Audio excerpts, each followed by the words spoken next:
ভারতীয় জনতা পার্টির উত্তর কলকাতা শাখার তরফে কলকাতার সিআইটি রোড আনন্দপল্লী এলাকায় এক বিশাল মিছিলের আয়োজন করা হয়। মূলত অপারেশন সিঁদুর সফলভাবে সম্পন্ন হয় ভারতীয় সেনাবাহিনীর প্রতি শ্রদ্ধা জানাতে এই মিছিলে উপস্থিত ছিল বিজেপির স্থানীয় নেতা কর্মীরা।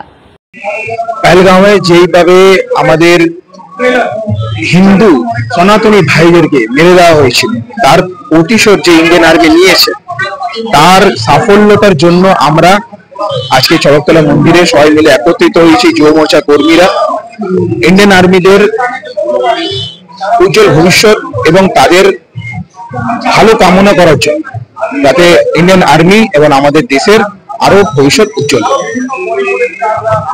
রাহুল রায়, যুব মোর্চা, উত্তর কলকাতা। মিছিলে অংশগ্রহণকারীরা ভারত মাতা কি জয়, জয় হিন্দ ইত্যাদি স্লোগান দিতে থাকে। তারা জাতীয় পতাকা ও বিজেপির দলীয় পতাকা হাতে নিয়ে শহরের বিভিন্ন সড়ক প্রদক্ষিণ করে। মিছিল শেষে চড়কতলা মন্দিরে গিয়ে ভারতীয় সেনাবাহিনীর প্রতি পুষ্পার্ঘ্য অর্পণ ও প্রার্থনা করা হয়।